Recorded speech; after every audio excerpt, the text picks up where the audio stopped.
And let me correct a few things. It's the intent of Oxytec to release only males. That's not what happens. There's a certain percentage of females that are released. Females bite. First point of concern. So let me just confirm that with Dr. Nimmo. Doctor, is that correct? That you can't guarantee solely males, solely GMO altered males will be involved in this release? That's correct. About 1 in 10,000 of the males are females. So we'll be releasing about, over that 6 to 9 months, about 300 females. But that is significantly less than the wild-type mosquitoes. And these mosquitoes, the protein that we put in, the self-limiting protein, is non-toxic, non-allergenic, and it's not in the saliva. Gotcha. Okay, so Barry, so go ahead. Well, let me continue with that. Sure, please do. So the total number of mosquitoes being released, if you actually look at the EA that they applied for, this experimental, application that they put in with the FDA, would add up to about 22,000 mosquitoes over 22 months. That's what's actually in writing. What Derek's saying is, oh no, we modify that and we won't need to do that many.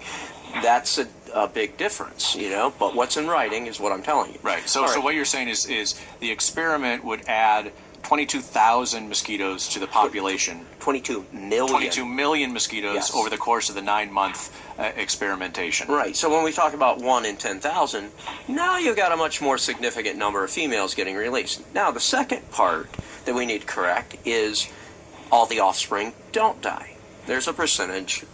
3 to 5% is what they publish now, but we know in errant trials that happen in the lab, wasn't Oxytec's fault, I'll correct that right there, up to 18.3%, I think it was, actually survived in the lab. It was some number in that range. So about 1 in 5. Oh, yeah. If 18, roughly 20%. Dr. Nimmo, is that correct?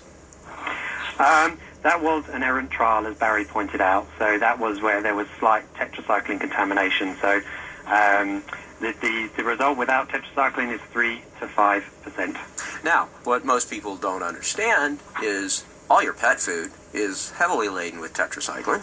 That was actually how the experiment went awry in France. It was because of cat food that they were feeding to the mosquitoes.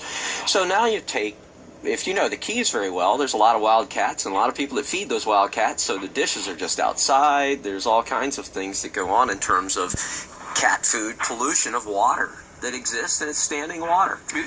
Dr. Nimmo, is there a way to protect against that in the Key Haven trial if you're successful? Yes, so the tetracycline contamination in the environment, if these mosquitoes do breed in those bowls, which they normally don't because, people put in food, etc. But, what if they do? Well, if they do, they could make it to adults, or a higher proportion could make it to adults. Now, those adults still carry this self-limiting gene, so they still sort of pass it on to the next or 50% of the next generation. And also, that's very transient, so tetracycline is broken down very quickly in sunlight. It's had a half-life of about 30 minutes in sunlight.